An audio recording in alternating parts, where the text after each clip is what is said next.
The Church says to every authoritarian government, there is a power and authority higher than you.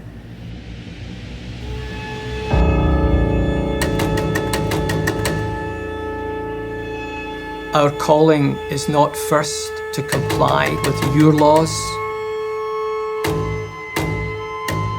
We must obey God rather than men.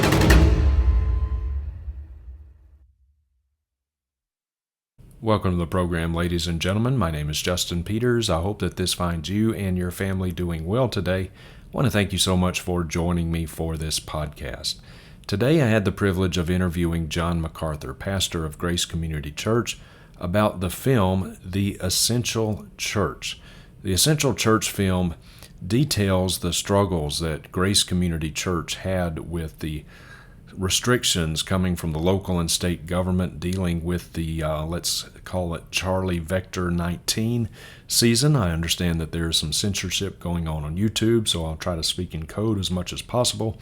But Charlie Vector 19 and the restrictions that local, state governments, not only with Grace Community Church, but in many places around the country, as well in Canada. The film also interviews James Coates and Tim Stevens, two Canadian pastors who faced not only the threat of persecution, but they were actually arrested for simply opening their churches up in obedience to Hebrews 10:25, but in defiance against the restrictions that were coming down from the Canadian government. And so this is a very well done film, start to finish. I was very, very impressed with it. I went into it with high expectations, though those expectations were exceeded. Let me say that this film is not about Grace Community Church or John MacArthur, for that matter. I know a lot of the critics say, "Oh, this is just something to make Grace Community Church look good and put John MacArthur up on a pedestal and evangelical celebrity and all this." The only people who could say that are those who have not actually seen it. So please do go see it, because one of the things that really impressed me about the film is how transparent it was with the internal struggle amongst the elder board at Grace Community Church with how to respond to the Charlie Vector 19 season and the restrictions that were coming down from the California government. They were not a unified elder board in the early stages of this. Now, keep in mind that Grace Community Church has 40 elders, so it's a lot easier to get unanimity if you have only a few elders in a smaller church. But when you've got 40 different men, that's a heavier lift to get unanimity amongst that many. And they weren't unified. And it's a very transparent view into their own struggles with how to balance Acts chapter 5, we must obey God rather than man, and Romans chapter 13 as well, where Paul instructs us to be in subjection to the governing authority. So what is the right balance there? And I'll say that I myself, in the early stages of CV19, I struggled with that too, and I initially did not have a right view of it. I kind of thought, well, Romans 13 is pretty clear. There's no real, caveats there. But by God's grace, came to a much better understanding, biblical understanding of how we are to truly look at Romans 13 and Acts chapter 5 and all that. And the film goes into this, and it's just it's a powerful testimony of the Lord's work, not only in the life of Grace Community Church, but Tim Stevens, James Coates, and those faithful churches. And let me also say many other churches out there. I know that, we're not in the headlines, but nonetheless, they did the right thing as well. And so this is not a film that makes much of one particular church or one particular man. It's a film that makes much of Christ, and I think you will see that. I do encourage you to go see it. The second part of this interview, I interview Shannon Halliday. He is the writer-director of the Essential Church film, and I will put the timestamps down below in the description so you can navigate this interview a little bit more quickly and jump around as you wish. So ask him some more questions and shed further light on this. The film is just so well done. The writing, the storyline, and even special effects. I wasn't expecting special effects, but it's just absolutely superb. So please do go see it. All the pertinent links down below in the description where you can get more information, where you can find theaters near you that are showing it. You can put in your zip code and advertise this film on your social media accounts, Instagram, Twitter, Facebook, all that kind of fun stuff. Advertise it, get it out there. The more the word is out there, the more people go to see it, the more theaters will open up and show it. And so I think by God's grace, this will be a tremendous resource, a tremendous encouragement, and even a really good, powerful lesson in church history. There's just a lot in this film, so I can't say enough good things about it. So all the timestamps, all the links to everything that you need down below in the description. Okay, dear ones, without any further delay, here's my interview with John MacArthur. Well, John, brother, thank you so very much for coming on to my program. It's an honor to have you on my YouTube channel. So thank you so much. How are you today? Well, I'm doing fine, and I'm honored to have a conversation with you. You're a dear friend, so thank you for the privilege. Absolutely. Absolutely. My pleasure. Well, John, I want to talk to you about the film. It was a special privilege of mine just a few nights ago, this past Thursday night, to sit in a movie theater with you. There's a lot of things that I never thought that I would do in my life. Flying on the space shuttle would be one of those, and sitting in a movie theater with you watching a film together is another one. But it was a special time. John, tell us a little bit about the film. How did this come about, and what was the motivation behind it? Well, we went through the pandemic, as everybody knows, kind of in the public eye, because we said no, we're not going to comply. We're not going to follow the lockdowns. We're not going to follow the masks and the distancing and the whatever else onerous things they put on us, because we're the church, and our head is the Lord Jesus Christ, and not Gavin Newsom, and not the health department of LA and all those powers. So that's how the story began. And it went on for a couple of years, and the end of it was so amazing and remarkable, because we won our case after suing the government. We won the case, and the result of the winning of the case was that the government had to pay $3.5 million in all the legal fees, and they had to give us a permanent injunction against any time in the future that no government authority or office can come against Grace Community Church. And you ask, well, why would they give you that? If they wanted to shut you down, if they were fining you and threatening prison and threatening to take away your property, why would they all of a sudden pay all the fees and give you that permanent protection? And the answer was because toward the end, we said we want a trial, and we want to bring the health officials and the county supervisors in for legal deposition. And that's perjury if you lie. And we're going to ask them the truth about COVID. And when we declared that we wanted a trial and we were going to ask them the questions about COVID, 24 hours later, they paid all the fees and gave us the permanent injunction. The one thing they feared most was the truth. Yeah, right. So that's the story. And it just felt in my own heart like this was so unusual a situation, to come up against the government. And in the end, the Lord vindicated us, that I wanted to document the story. It's not about me. It's not about Grace Church. It's much bigger than that. And I didn't want to wait 5 years down the road for somebody to write about this and spin it a different way. I wanted a documentary that says this is exactly what happened, and this is how you have to understand it. And so that people would be encouraged in the future when this stuff comes back again, because I don't think they're done trying to deal with Christianity in this culture that is so debased and wicked. So I was hopeful, number one, that it would put some courage in the church for the future to see what God did when we were faithful. And secondly, I actually want to make some people feel guilty for shutting down the church and missing the opportunity to see the hand of God. I was actually going to ask you about that because I saw your clip.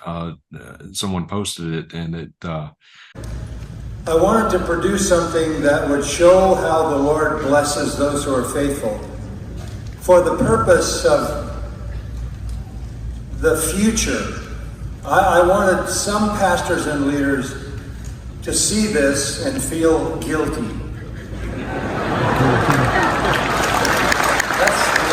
Yeah, so can you flesh that out a little bit more for us when you say you hope that it makes some pastors feel guilty? What's your heart behind that?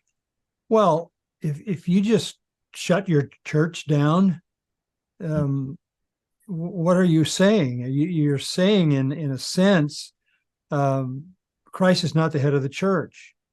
Right. We've been told to shut this thing down, and you say, "Well, there was an illness. What do you want me to do?" Well, we could say we want you to do what they did in the Middle Ages, what they did when the Black Death and the bubonic plague came along. They don't shut the churches down. If ever there's a time to open church wide, it's then. I mean, this isn't just we want to sing our songs. This is people in hospitals dying and no one can visit them. Right. No one can visit them. We had conversations with people who said, "My brother's dying. Can you go visit him and help give him the gospel?" Or my mother's dying, or my parents are older, they're at home, they have not committed themselves to Christ. Can you visit them? I couldn't get into hospitals to minister to dying people in our church congregation. One particular wife on her deathbed, I finally broke through the thing to get to her with my wife, Patricia. So this is the time for the church to step up. So that's where you have to start. Once you realize that this is not the Black Death like in the Middle Ages. It should have been a much easier, response to say, "Hey, we're just going to be the church." When you realize they were lying to you about the danger, this was way overstated as to the mortality rate. Yes, the churches should have run fast to open up.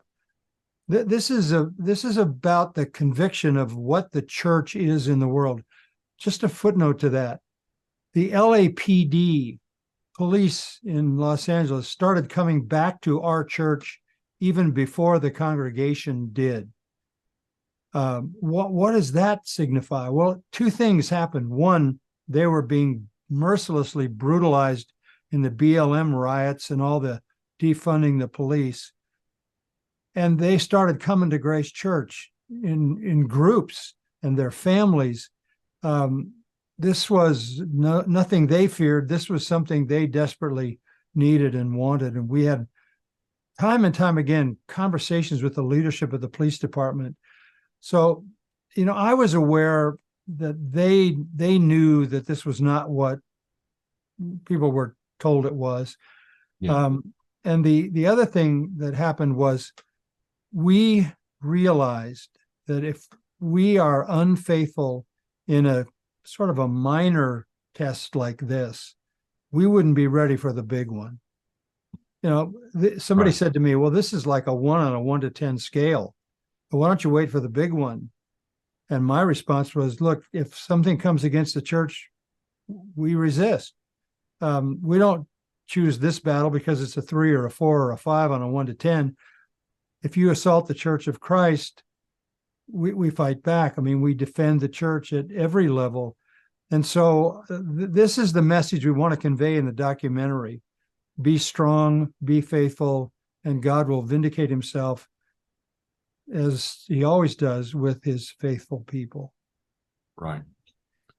Because once the government realizes it can take some freedoms away, I mean, it's a slippery slope. It may be, a little here, a little there initially, but the government, the pattern is always to take more and more freedom and encroach further and further upon the church. So It may be illustrate that. Let me illustrate that for you. They came to us and they said, we refuse to do anything. We refuse to any of the demands because this is a First Amendment situation. And right. we have freedom by the Constitution. So they said, would you at least do masks? No. Mm-hmm. Would you at least social distance? No. Would you have one entrance? No. Would you separate people in the auditorium? No. Would you have this number and no more? No. We kept saying no, necessarily because I kept saying no, because if I ever said yes, yeah, we'll do masks because you told us we have just given up our First Amendment protection. We've let the camel's nose in the tent. Yes. And in a lawsuit, the first place that they would have gone in a courtroom would have been, well, they did this when we told them to do it. So this isn't as strong a conviction as they're laying claim to. And I think Christians are going to have to understand this. I mean, this is the future. This is the future. This culture is so wicked, so base, so corrupt, so godless, so hateful of the Bible. Yes. We're going to be the problem all the way into the future. And they're going to have to silence us somewhere. They're going to try to do that. So this was a sort of maybe a minor test for what is coming. And our hope is that the documentary is going to strengthen people to take a stand and see the hand of the Lord. Indeed. John, of course, obviously, Grace Community Church and other churches like it that also opened up in defiance of the government restrictions and lockdowns, you face criticism from that end. You're killing people, you don't care about, elderly and all that kind of stuff. You're not loving your neighbor. But interestingly, there's been some criticism from kind of the other side of the theological and ecclesiological aisle, if you will, saying that Grace Community Church should have never shut down, not even for a week.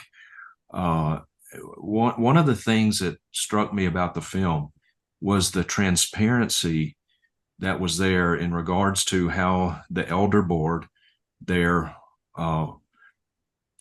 worked its way through these issues, because it was not a unified elder board initially as to whether or not Grace Community Church should open up. So two things. Can you walk us through that a little bit, that process within your own elder board, that struggle? And also, what would you say to those who criticize you from the other side, saying, well, you should never have shut down in the first place at all? Well, yeah. And the reason we shut down in the first place for the brief period that we did was because we were told that people are going to die in the millions. It was the same as if they said there's a hurricane coming, send your people to the basement or something. Yeah. We didn't know. And the terminology people will remember was 15 days to slow the spread. This is temporary. Okay. So they got us hooked on that. It's just going to be a couple of weeks. And then they kept drawing it out and drawing it out. It was, I think it was a sensible thing to say, we don't want to harm people. And we had a couple of medical doctors on our elder board who said, look, what we hear is that they're going to overrun the hospitals. And there's going to be such a mass of people who are ill with this COVID that the hospitals aren't going to be able to absorb them. And that would be a disaster. So let's wait and see what really unfolds. And it was about 2 or 3 weeks after that I knew that was not the case. The evidence was coming in. It was coming to me just by my own observation and also from some people in the medical world who were telling me the truth. And as soon as we knew that, we said, we've got to meet. But we also realized that we had all these terrified people in our congregation who had been purposely frightened of this thing. And so rather than send a mandate out and say, you must come back to church and just override their natural fears, I just began to say to people that I met personally with or talked to on the phone, come to church. Yeah. Just come to church. And so there would be 50, 100, 500. And after a few weeks, 1,000, 2,000, 3,000. They came back on their own.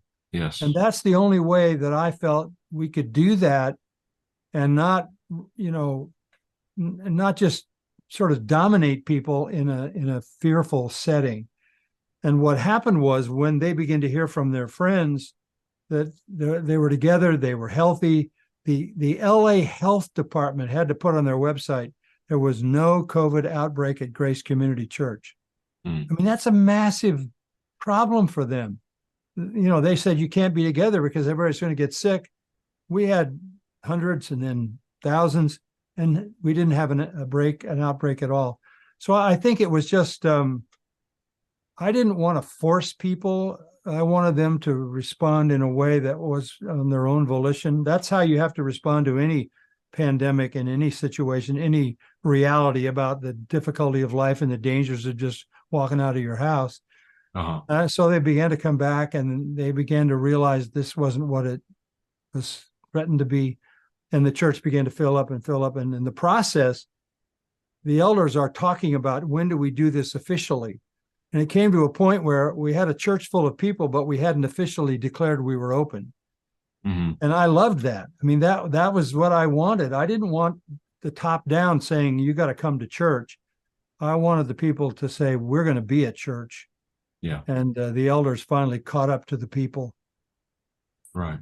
Well, I thought it was really a fascinating insight when it showed, like Mike Riccardi had a significant part in talking about how he came to a right understanding of Romans 13 and by reading some sermons or writings from Martin Lloyd-Jones.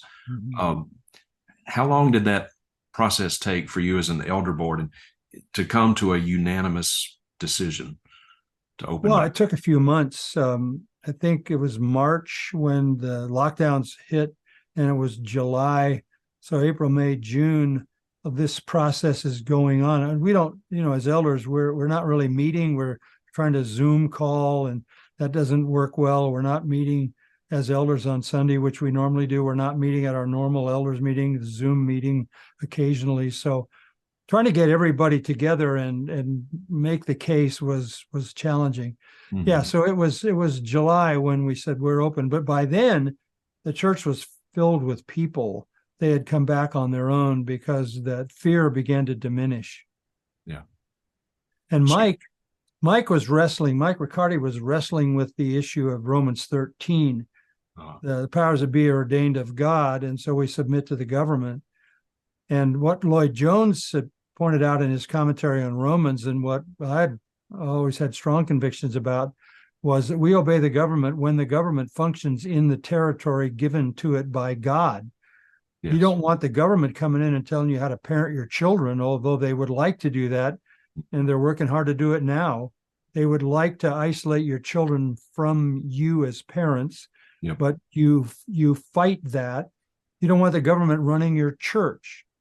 And so Mike was wrestling with the Romans 13 thing, and through the reading of Lloyd-Jones, and I thought Mike was, it was wonderful the way he was honest about saying, I had to change my thinking. I had to see things a different way. And so that was part of the process with the elders. It wasn't that they were, sort of stonewalling us. It was that, help me understand this. You had a medical doctor who was saying, help me understand this if this is going to be what they say it is. And you have a theologian like Mike saying, okay, help me with Romans 13. And that process went on for a couple of months, and everybody was satisfied at one point, and we all just said, this is it. We're opening up unanimously. Yeah. I really appreciated that part of the film. I thought it was very, very well done, because I struggled with it too in those early weeks of Romans 13. How do you handle this? So I think a lot of us did. One of the things that I really appreciated, another one about the film, John, was the striking parallels between what Grace Community Church and James Coates and Tim Stevens and other pastors all over the place faced as far as persecution and threats from the government, and what the Scottish Covenanters faced back in the late 1600s. Can you talk to us a little bit about the importance of church history and the emphasis of church history in this film. Yeah, through the years, of course, I'm a lover of church history, so I dipped back into church history all the time through the preaching of Scripture, and I always want to connect people with history because, one of the dangers in the church today is that people think the church is some cultural phenomenon invented for the moment, for now. There's a disdain for tradition. There's a disdain for history. Yeah. You see an ad for a church that says, we don't have an organ, we don't sing old hymns. This is not your grandma's church. And this idea that it has to become some kind of contemporary event that looks like it was invented last week. So I'm always trying to connect the church with its magnificent history and the hand of God through that history. So I referred through the years to the Covenanters, and the similar situation was the King of England was demanding control over the Church of Scotland, and essentially said, "Look, you use this prayer book that I authorize, or you're gonna be in trouble." And it went to extremes in that period, 1600s, to the point of martyrdom. In fact, there's a part of the film where you see the grass market, the little martyrdom memorial there, where they burned and hanged Christians because they refused the king's edict. Yes. So that was a time in church history, and there are many other times. There are even Christians now that are losing their lives in India, Pakistan, because they're bold for Christ. Right. But that part of history was a reminder that the church is always going to be the target of the enemy, and we may be inconvenienced. We may have to take a stand, and there might be a price to pay, but we haven't been hanged yet. We haven't been burned at the stake. So those noble believers of that time, and you think about those two Margarets that we depict in the film. Mm-hmm. An 18-year-old girl allows herself to be drowned and have her throat slit because she will not bow to the King of England, but only to her Lord Jesus. Yeah. I want people to understand what real nobility looks like. This is a feminized era. Even the church is feminized much of the time. It doesn't have the manliness, the fortitude. Christians don't act like men, as Paul says in 1 Corinthians. So I think that helped the viewer of the film understand that this is a very tiny little piece of church history, but there's a bigger picture. This is not rare. This is not new. This is not different. This is what we should expect. In our country, we've had a reprieve from that for a few hundred years, but I think that's over. And I think every way they can, they're coming for us. And we wanted the film to help strengthen Christians by seeing the hand of God in this and trusting it in the future. Amen. Amen. Well, I believe it will certainly do that. I had high expectations coming into the film, but those expectations were far exceeded. It was just so well done, start to finish, so well done. The gospel was in there.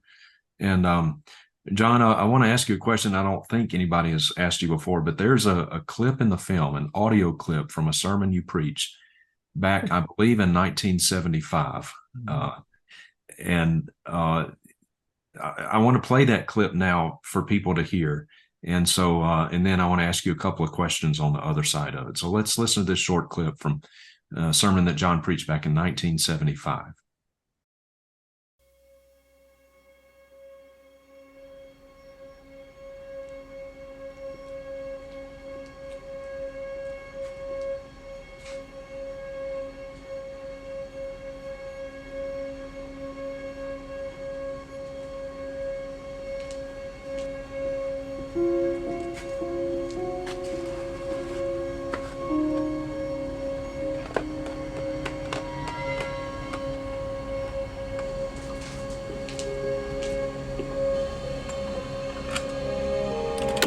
Am I to forgive a Christian brother who offends me? Yet.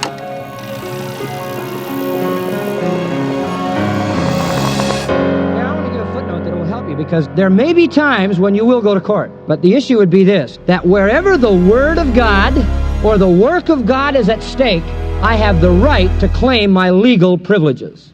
If, for example, some ordinance came along and tried to close down Grace Community Church, would we say, oh, it's all right, we forgive you, we'll all go home and just forget the work of God? Not on your life. We'd be down there with every sort of legal thing you can imagine, trying to prove that we had the right to exist. It's a matter of protecting the privileges that God has given us for the proclamation of His Word. When did you come to the decision that you were okay with suing the government? How far back do you want to go?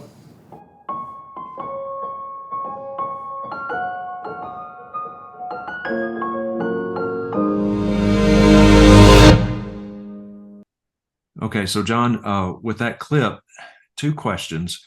One, when all this began to unfold in 2020, did you remember that sermon and those words in that sermon? Did you remember that? Did that come to your mind? And number two, that clip from you in 1975 is by far the most prophetic statement that I have ever heard. It far exceeds any prophetic prowess from any modern charismatic prophet that I've ever heard.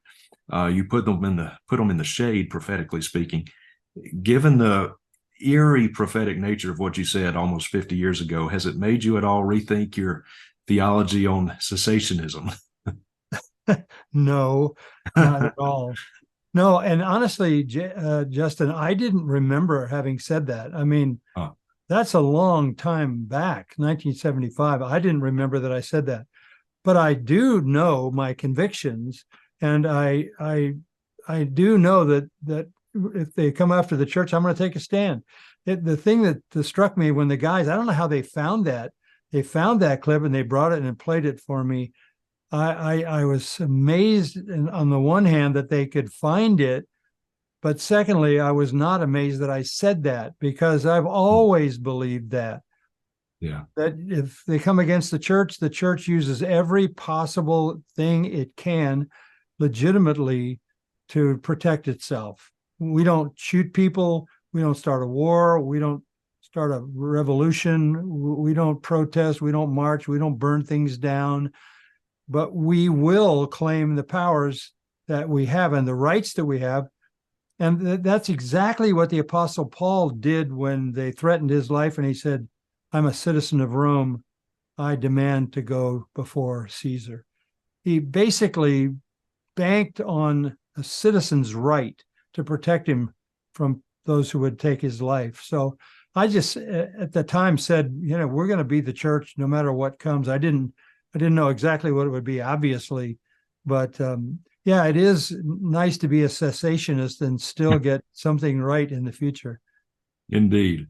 Well, there's more prophetic accuracy in that than anything I've ever heard from the modern prophets. So hats off to you. Well, John, one final question. Another amazing part of this whole story is that the judge that was adjudicating, I don't know if that's the correct legal term there, but presiding over this court case that y'all were involved with, is a homosexual man married, quote unquote, to use that term, married to another man. Now, clearly not someone who would be sympathetic to your cause, and yet he ruled in your favor. And it made me think of Daniel chapter 1, God granting Daniel and his friends favor in the sight of the commander of the officials, Ashpenaz. And talk to us a little bit about this, just the sovereignty of God in that in particular. I don't have any power over that judge. Right. None of us has any power over that judge, but God has power over everyone. The heart of the king is in the hand of God. Mm-hmm. So this points up the fact, Justin, that you do what is right, and then you wait to see the providence and power of God unfold. The thing about the judge that was, embedded in him was he was a constitutionalist. So he just kept saying, you people can't bring these charges against this church until you climb the mountain of the First Amendment. That was so important, because he was a constitutionalist. And just a footnote to that. When they came to me, they said, would you at least do some things? Just do something to comply. Would you do masks? And I said, no. Would you do distancing? No. Would you do quarantining people? No. Would you keep them numbers limited in the worship? I said no to everything. The first time I said yes, if I'd have said, okay, we'll do masks, the camel's nose is in the tent. Yeah. And when we come to a trial, they're going to say, this church says that they're under the power of God and they have to meet because this is what God has ordained and they follow only his leadership. But they used masks when we told them to. You've just conceded your case. Yeah. That's where the prosecution is going to land with both feet.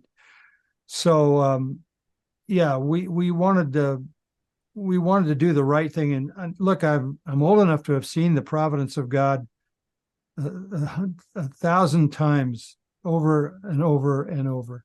And this is the way I want to live my life. Do what is right, proclaim the truth, and leave the consequences to the Lord. And we, as you know, because you're a part of the army of men who believe and who hold those convictions that way, you have a generation coming up like Tim Stevens and James Coates and even yourself. And they have those same convictions. And those two guys ended up in prison for what they did in Canada. I didn't end up in prison, but in the end, all of us were vindicated. And all the churches that we are pastoring had a kind of an explosion of spiritual response and people pouring in. So I never calculate how can I influence a judge? How can I use some kind of carnal weapon? I just want to do what is right, preach what is right, and see what God's hand will unfold. Amazing testimony to the sovereignty of God. Certainly is. Well, John, thank you so very much for your time. You've been so generous. And any final words and what can people do to promote this film and get it in more theaters? I understand the number of theaters is increasing, but we want to see that number go up and up. What can we do to promote this? Well, there's the website, theessentialchurchmovie.com. Go to that, link it up with your friends and spread it around. There's a listing there of the theaters, and hundreds more are joining all through today even. So the number of places where you're going to be able to see it are expanding. And this is an amazing thing to me because, this is a film with the gospel. Yes. Straight gospel is unfolded in this. And yet, Cinemark and AMC and Regal Theaters, they've all taken on this film. Amazing that God has allowed this to happen. So, I think go see the film, take friends. You can order tickets on the essentialchurchmovie.com website. It lists the theaters and times and all of that, and spread the word. All right. Well, John, I speak not only for myself, but for millions of others. We are so very grateful for you, for your leadership, for your faithful testimony and the influence of Grace Community Church, the model that you have set before us. Thank you so very much. And look, I want to say thank you for you and your ministry. You are a unique and blessed servant of the Lord. And I'm thankful to the Lord that he brought you into my life and made us good friends. Thank you. Same here. Thank you so much, John.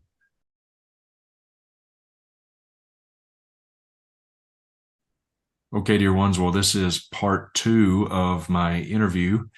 First, of course, with John MacArthur, and now it's my privilege to interview Shannon Halliday, and he is the writer-director of the Essential Church film. So, Shannon, brother, thank you so much for joining us. How are you? Oh, I'm doing great. Thanks for having me on. I appreciate it. Absolutely. This is our second time to do an interview. The first one was a few months ago, so it's been a while. And so I was there with you the other night, this past Thursday night, in the screening of the film. And I tell you, Shannon, I told this to John, that I went in with high expectations, but those expectations were exceeded. And I mean that. It was just so well done. Everything from the writing, the progression of the story, the gospel is in the film, which I was very, very grateful of. And even the special effects. I wasn't expecting special effects in this film, but the way that was done was just so superb.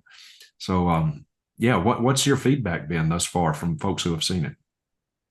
Yeah, it's been overwhelming, to be honest with you. You know, when you do something like this, especially when you don't really have a marketing budget, which we don't have advertising money to like put that out there and do what Sound of Freedom is doing. Like every time I pick up my phone, Sound of Freedom's in my feed. We don't have the money to do that. That takes a lot of money. So you're relying on word of mouth. And I'm actually seeing that happen. And it's kind of crazy, honestly. I'll be on Facebook or Instagram or Twitter, especially Facebook. I was just going through the thread last night and seeing the responses, because we showed this movie to close to 200 churches around the world, screened it at the same time we were screening it, which is really fascinating feeling that God in his mercy and kindness had me to be a part of something that was the global church was taking a part in that moment. Yeah. And it was really amazing. The community in that moment globally, I just loved it and couldn't believe that I had the blessings from our King to be a part of that. And I'm so thankful for that. But the word of mouth is picking up, and people are just on their own saying, you got to see this movie, saying things that you just said. You know, I didn't think it was going to be as good as it was. It's actually really good. This is actually a movie, and it's good. And you want to, your eyes are glued to the screen and you're watching it, and the story progresses, and everything you dream of as a filmmaker to try to accomplish. You know, I'm sure there's going to be folks out there that can pick it apart at some points, you know, that maybe don't like it. But for the most part, you know, people are really talking about it, and the reviews have been great, and word of mouth is spreading, and I'm seeing that happen in social media, and it's awesome. Good, excellent. Well, I'm so glad to hear that. Yeah, it was just so well done. And I was telling John right at the end of the filming the other night, I never dreamed I would be in a movie theater with John MacArthur. It's kind of surreal, but anyway, I said, you know, John, I really have a kind of an inherent distrust and dislike for the Christian filmmaking genre in general. When I think of like some of the ones that have made it out and onto the big screen, you know, those kind of movies, and because they're not only are they not real well done, but the main thing is the theology is just so bad. The theology is so bad in most of these films, but not so with, you know, you've got some notable exceptions. You've got American Gospel, those films. The cessationist film that's coming up, Lord willing, here shortly, but also this one. And so I think those three films are truly Christian films that I can recommend to anyone without any reservation at all. I want to ask you, Shannon, a couple of questions that I think John is just honestly too humble to answer, and I didn't want to put him on the spot. So would like to hear from you. How did this film come about? And was this something that John proposed to you? Did he come up and say, hey, let's make a film? What's the genesis of The Essential Church? Yeah, you know, I think there were two things happening at the same time, because as I hear Pastor John talk about it, there's things that I'm learning as well, that this was on his mind. And there was even a moment during the lockdowns, and we were open, and he told everybody, why aren't we filming this? We need to start filming this. We need to be filming the tents. We need to be filming Sundays. We need to be filming what's going on. We need to make sure that this is recorded, because we're going to use this for something, I'm sure, but we need this. And so right away, people started filming, and I was able to use some of that B-roll as well. So it was definitely on his mind. And I think it's something he deep down wanted. So then when somebody else, me and Jacob Hoffman, who's the producer, present this idea to him, and I put together a pitch and we talk about the story, I think we're already on the same page. I think that's why it was greenlit the way it was. And you know what? After he greenlit it, he had to exercise a certain degree of faith because, I don't know if he really knew me super well or what I could do or not do. And he just trusted. And you could just see the man trusting the providence of God. And he didn't micromanage me at all. What I pitched to him, he said, that sounds good. Go do that. And then, he didn't see anything I did until, when we finally had the final cut. And I said, here it is. What do you think? So I think it was happening on a couple levels. He was already thinking about it, and then we were thinking about it, and then it converged, and then it happened. Yeah. Wow. And one of the things I took away from this is that, contrary to what I see from the usual critics of John MacArthur and Grace Community Church, this was not a rah-rah film for Grace Community Church. This was not something that tried to put John up on a pedestal or anything like that. Can you speak to that aspect of the film? Yeah. Right off the bat, I wanted to make sure that was clear, because I think most people, even maybe some people at Grace Church, I've been there a while. I understand how it works. I know what an elder-ruled church is. Yeah. And we have 40 elders, and it's not John just making whatever decisions he wants to make. Sure. I mean, of course, he's our senior pastor, and he's been there a long time, and he's earned our ear. He's right. Earned our trust in that degree. So he has a lot of influence. But look, the elder board disagreed with him when he wanted to open up right away. Yeah. And he did not run roughshod over them. He did not throw his chest around. That's not how he rolls. And he knows that, God's sovereign over this. He recognizes that right away. And then he's going to say, okay, well, this is going to be a process, and let's see what the Lord does. Mm-hmm. And that's how we function at Grace Church. That's how our elders function. We have a principle of unanimity. They have to be unanimous. And sometimes they're not, which means they have to work through that biblically and convince one another. And that's part of this film. And I wanted it to be a part of the film so that those who think that John MacArthur is this, I don't know, sometimes I think they think of the church as a temple, or a pyramid rather. And at the top is John MacArthur, then the rest of the elders, then us. And that's not what it is. Right. Right. So it's Christ at the top. And we have qualified elders who are submitting to the word of God. And if they don't, then they're not going to be there. Right. The other elders will ask them to move on. So we have qualified elders, and we have 40 of them. That's a lot. Yes. We have 7,000 to 10,000 people at our church on a Sunday. So there's lots of shepherding that goes on in our church. And that's a massive amount of That's a massive amount of people to become unanimous. And it was not an easy process. I'll hear on Twitter occasionally, like, certain churches be like, well, we never shut down. And and the government, and I'm like, but you have like 10 people in your church. I don't think anybody knew that you were even open. We're a little bit different in our size, and we have a target on us. So, and you had like 2 elders to convince, and we have 40. Right. So it's a little different context, and you have to understand God's sovereignty in that and go with it and stay true to the Bible and see what the Lord does. And that's what our church did. Yeah. I'm so glad you brought that up, because that is not to be missed. I've heard the same criticism you have from people, and I even brought this up with John in the interview, people from more of our side of the theological aisle and ecclesiological aisle, who agree with the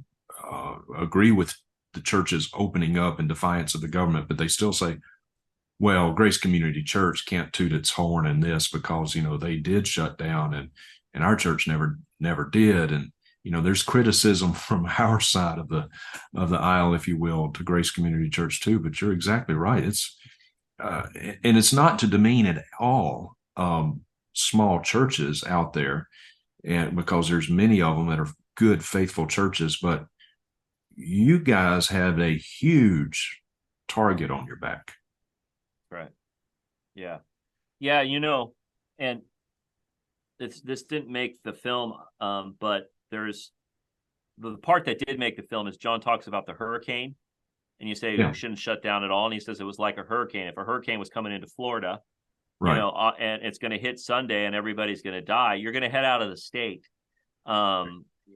So it's similar to that. He also gave another example. I chose the hurricane to put that in the film, but another example that came close second that almost made the film was, he said, if I was on the train tracks with a bunch of friends and somebody came up to me and said, a train's coming, and he's playing on the train tracks, a train's going to come any minute now. You need to get off the tracks. Well, he's going to get off the tracks, and he's going to tell those people to get off the tracks. And if the train doesn't come, well, he still did the right thing. He got off the tracks because, and then when he sees that the train's not coming, he's like, okay, well, this isn't what they said it was. This isn't what that guy said it was. The train's not coming. So we need to understand that and move accordingly from there. So I think he did the right thing initially for those first 2 weeks to heed the warning. We weren't giving ownership of the church to anybody, but we were heeding a warning that was given to us. And they were unanimous in that. The problem was, and this is why the film's interesting, in my opinion, especially the part of Grace Church, the problem is now that they were unanimous to close or to heed the warning, to be unanimous to get open back up, well, that's another cup of tea. Yeah. That was a lot harder. So now they're in this boat of disunity, and they have to find a way to become unanimous. And I just think the tension and the conflict of that is very interesting. And I think that most people aren't expecting that to be in the film, and it actually is. And I think they'll find it very interesting. Yeah, I mean, that absolutely. The film is so transparent, contrary to what a lot of people would think and have said, coming from people who haven't seen the film. Oh, Grace Community Church is just lifting itself up and, making it look like, this perfect church that never does anything wrong. No, the film is amazingly transparent with the struggles that the elders were having as they were coming to grips with, what do we do here? How do we interpret Romans 13? What do we do with that? And it was very transparent. And I was very appreciative and encouraged by that. Oh, that's fantastic. Yeah, that was our goal. And I'm glad people are recognizing that, and I hope they're blessed by it. Yeah, indeed. Well, Shannon, the film is going up against some pretty big movies right now. Barbie and Oppenheimer. So how do you kind of break out of that, the fog of these big films that are out, which, by the way, no Christian should go to see Oppenheimer from what I've read in the film. But at any rate, I digress. So how do you, as a filmmaker, how do you get your voice heard above the cacophony of all the other stuff that's getting all the attention and headlines? Yeah, that's an interesting conundrum. I don't know what's going to happen. I mean, that's why I'm doing shows like this right now. I'm just going on every social media podcast that will take me on, and I'm talking about the film because we don't have the budget to advertise, like I was saying. So, word of mouth is key, and this is how we get word of mouth going. But I think that if it does get out to folks, they're going to be interested. If they learn about this film in their community, I think they're going to be interested in it. And I don't think there's anything that's like it that's out right now. And I don't think there's anything that has come out that's similar to it. As far concerning the church's point of view on it's unique. Nothing that I've seen of documentaries on the lockdown tell this part of the story. They tend to move only in the data area, and it tends to be very scientific. And we do have that as part of our documentary for sure, because you can't ignore the data. And there was some scientific blunders or lies that were given to us by our authorities. And we addressed that, but the film isn't about COVID or lockdowns. It's about the church. And I think the biggest compliment that I've gotten from people that just watched the film, like on that Sunday night that you were there for that premiere at Grace, they said to me, what you did was actually timeless. 20 years from now, people could watch this film and benefit from it. And that is the best compliment I've gotten. So I think if people can hear about this and they go to the theaters, they won't be disappointed.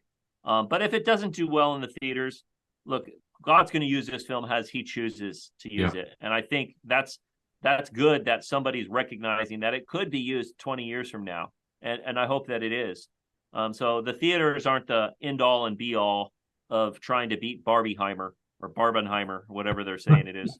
Right. I'm not trying to beat Barbenheimer. I don't know if we're going to do that, but in the long run, I think this is going to be available on Blu-ray and DVD, and I think people are going to benefit from this. And I think 20 years from now, hopefully, people will still watch this and be blessed by it. Yeah, good deal. Good deal. I have no doubt. I agree. I think this will be timeless. It'll serve as a model and an encouragement, because it's not like this is going to be the last attempt by the government to incur upon the rights of the church. This is not the last time we'll see this. It's going to come around again, and this film will be a good example for us as when that time comes. Not if, but when. Yeah, that's right, and that's one of the reasons we made it, obviously. Yes, indeed. So, Shannon, a couple of practical questions.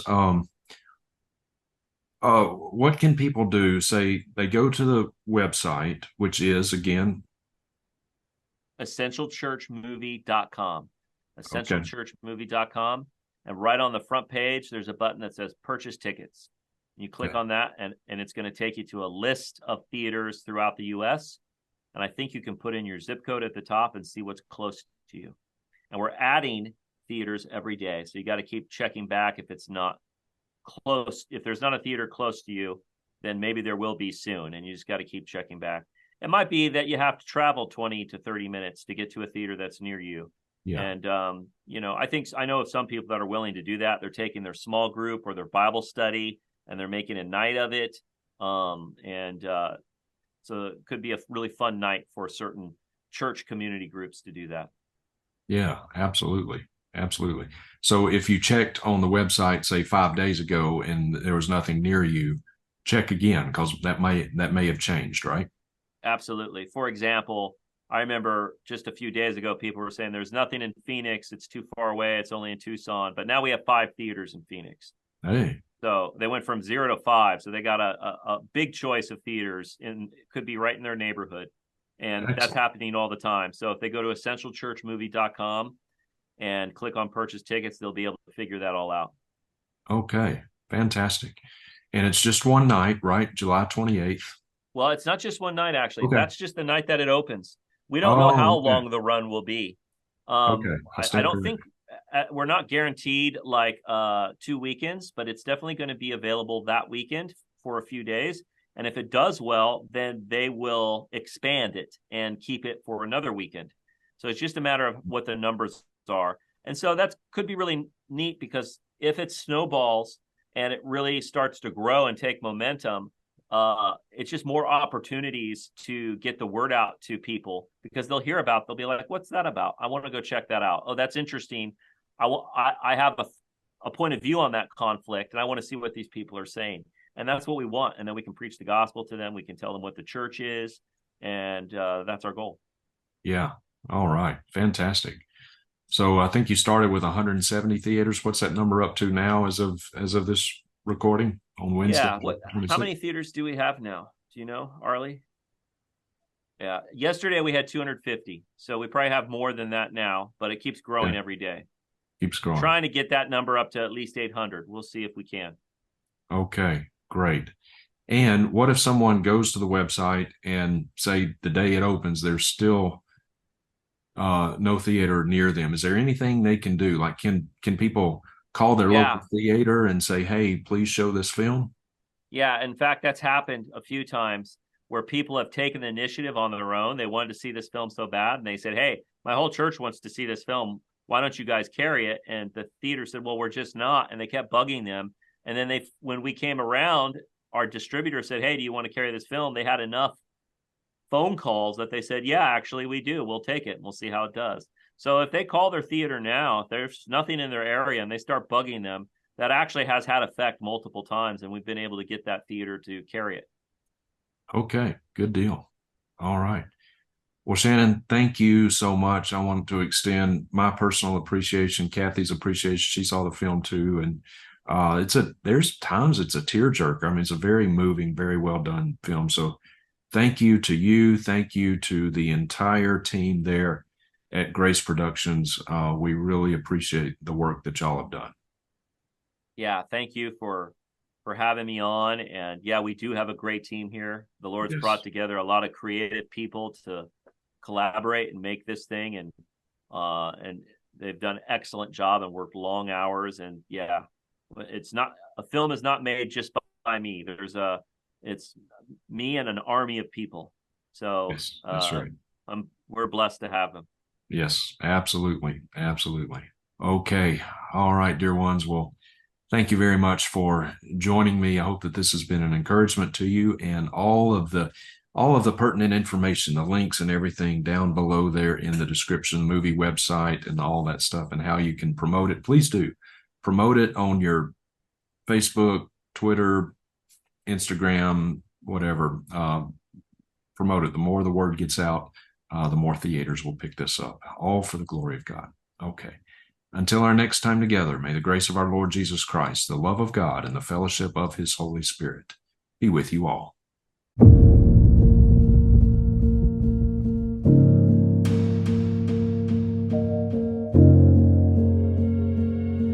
In God's sovereignty, we won our lawsuit against the county and state governments. In light of this monumental victory, we've been working on a documentary. The Essential Church traces the history of government assaults on the church, both ancient and modern. As we face this opposition today, this film will strengthen and encourage us to stand courageously as the body of Christ. And now we want your support, not only to support this wonderful documentary, but also to spread the news about its availability. The Essential Church is going to be critical for the future of the church in our country and around the world.